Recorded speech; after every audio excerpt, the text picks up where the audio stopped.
ating President Rodrigo Roa Duterte noong 4 December 2018. Sinasabi po dito, institutionalizing the whole of nation approach and yes, military in attaining inclusive and sustainable peace, creating a national task force to end local communist armed conflict or NTFL-CAC po, baka familiar po tayo rito, and directing the adoption of a national peace framework. Kung mapansin po natin, no, whole of nation approach po yung in-emphasize po dito. Bakit po? Sapagkat for the past 50 years or maaring 55 years na po, around 55 years, sige, baka po yung iba sa atin dito, less than 50 years old po, maaaring wala pa po or bata pa tayo, andyan na po yung insurgency problem.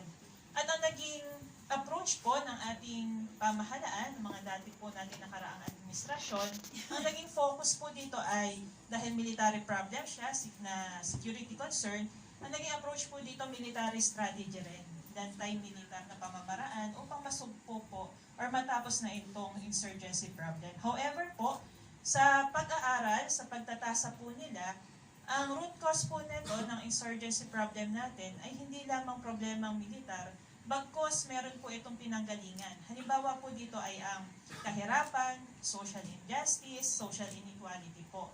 Kaya naman po, ang naging approach po dito, whole of nation approach, at makita po natin National Peace Framework kung saan po binigyan po ng mandato at ang iba't ibang sangay po ng pamahalaan natin para magkaroon sila ng role and responsibility.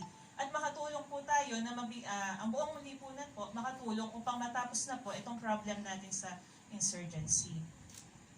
Next slide, please. Ayan po.